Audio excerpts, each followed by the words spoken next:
Hello, everyone. Hey, I'm Melvin, and I'm Larry.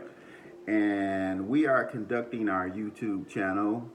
We're calling it A Seat at the Table with Larry and Melvin, and where we'll be discussing politics, sports, current events, cultural affairs, everything, Romance, romance. money, Yes, real estate, everything that appeals to men our age. So this is why it's going to be important for us because we're going to take a really good stand. So we're going to agree on most of it. We're going to disagree on a lot of we're it. gonna disagree on a lot of things. But this is my man. I can't do it without him.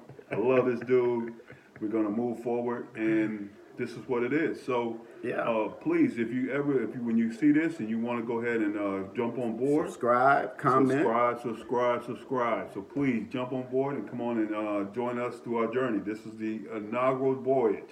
Yes, We yes, are yes, going to yes, take yes, it there, yes, and yes, we're going yes. to ask a lot of questions that's probably asked in barbershops, probably asked by brothers around our age, because we some old brothers, but we're going to still give Speak you for the truth. yourself.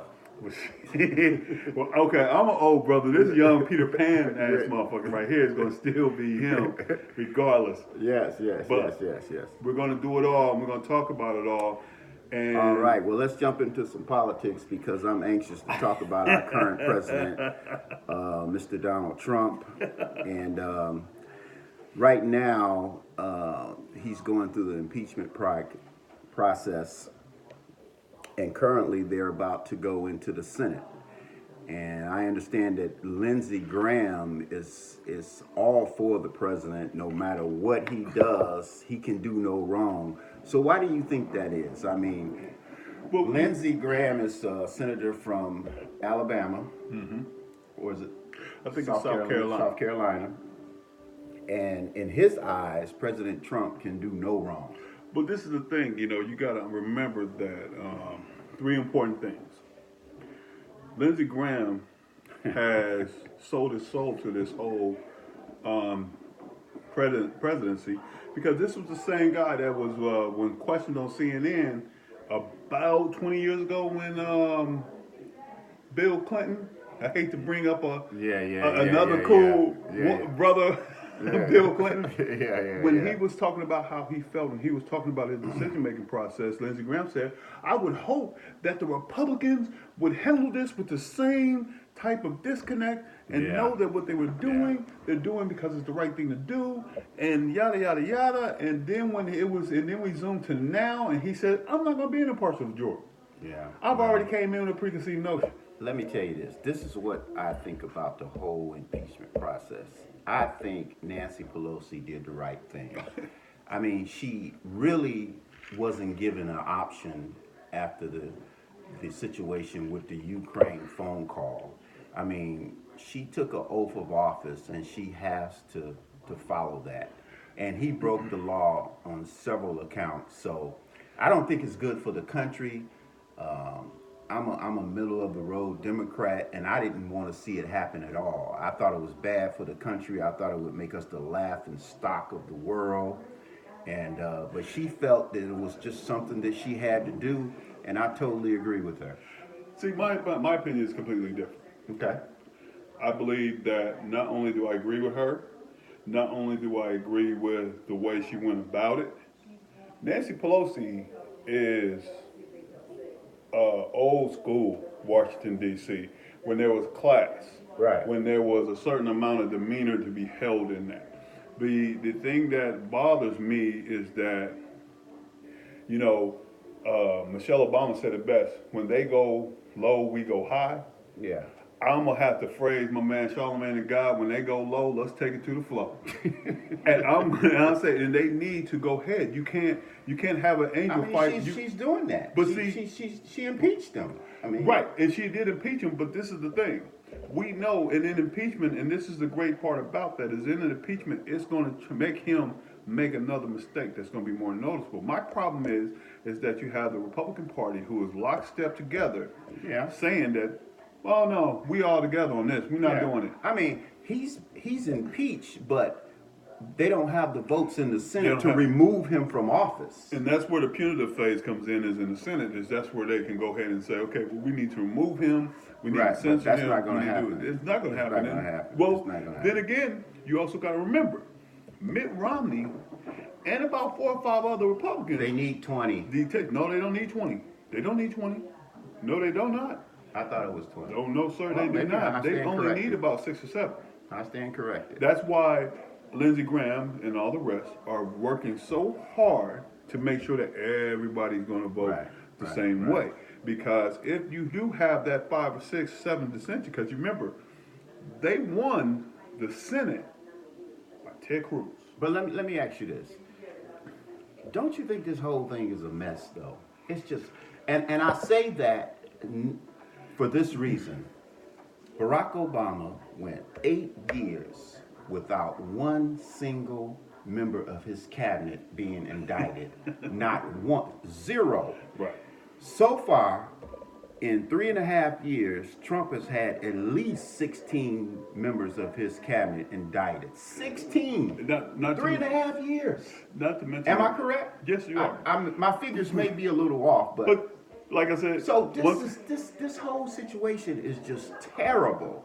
So I mean, so the problem is, and once again, this is not a facts-based program. People, right with us. Yeah, we're gonna do what we do.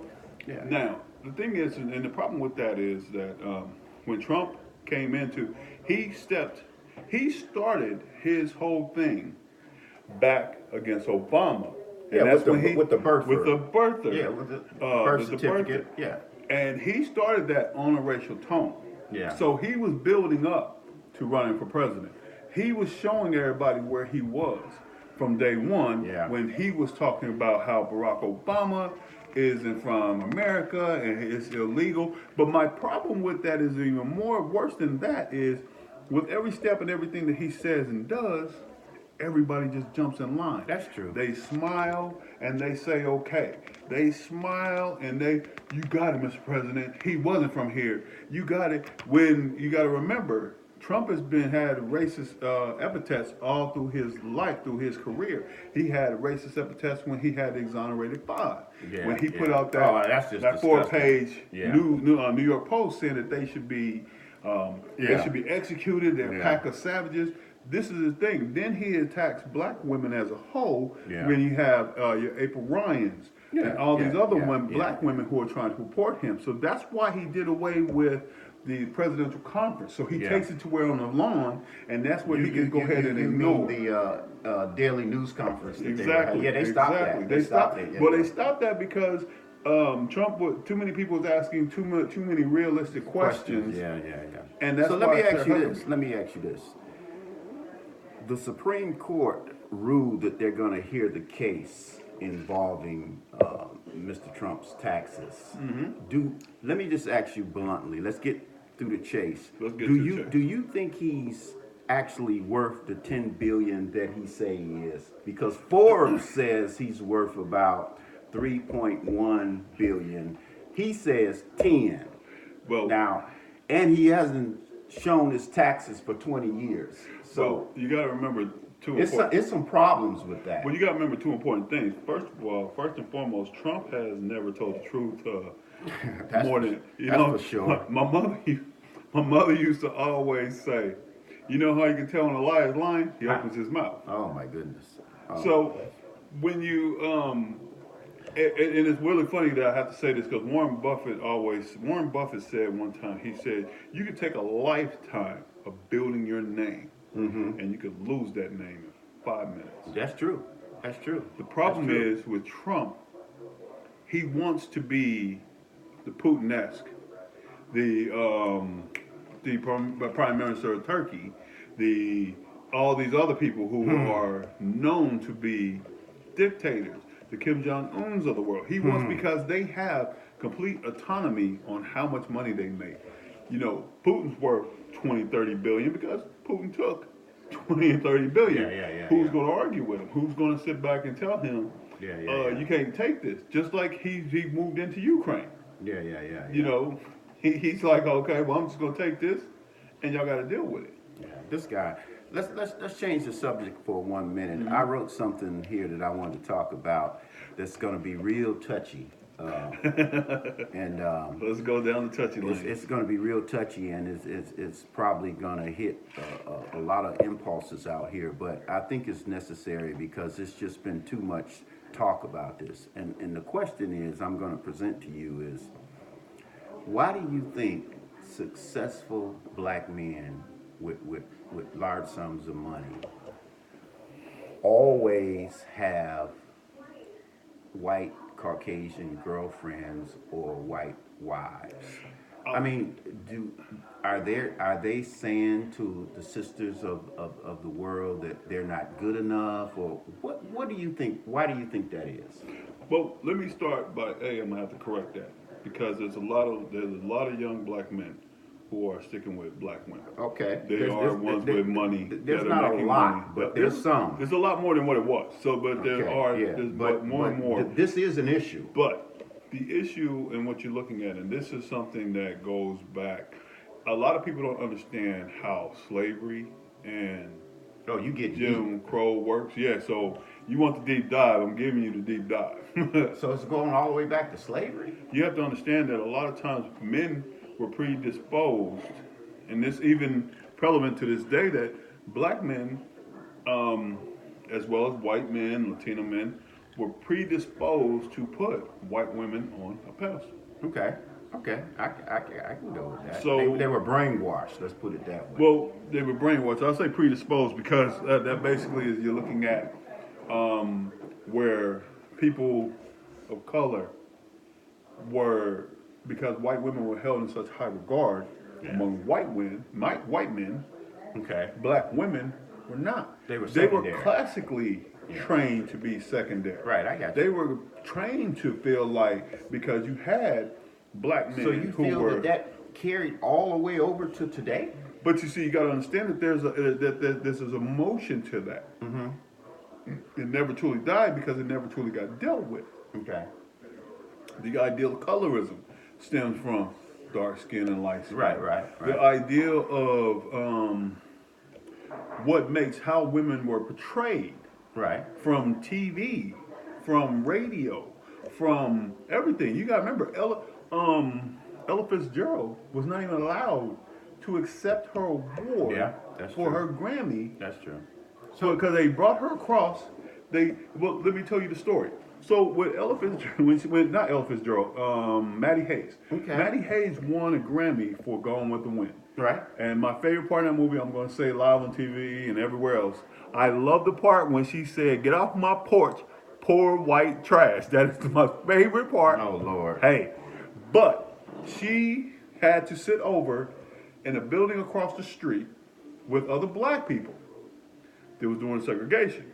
So she was not allowed to sit among everybody else and go up on stage and receive her award. No, they had to send a guy to run across the street, grab Maddie Hayes, bring her all the way back across, up on stage where she could talk, and she was only allowed to talk for 3 minutes. That's ridiculous. Anyway, so I want to get to more of a current state because... But this is the thing.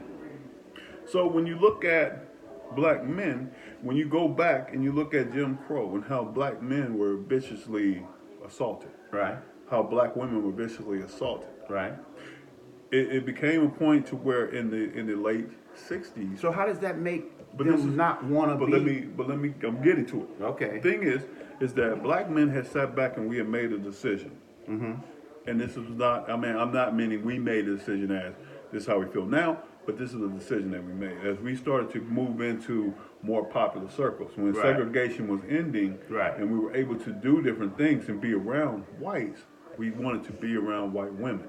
Because white women were held in such high regard, where if you remember back in the day, Cab Calloway had a movie and he smacked the shit out of a sister. Because he wanted to get with the white girl. Oh, boy. So the ideal of pushing... You got some stuff I didn't even know about. So the ideal of pushing black women back into the background was forefront and paramount. You look at all those old exploitation movies. Who were the ones that was dancing? White women. Who were the ones? Bitch, shut up. Black women. So let me ask you this. So we pushed these women down, and then when an ideal of money came into play, and you're in these spaces, and you're in spaces with mostly white, well-to-do white men and women. Right. So let me ask you this.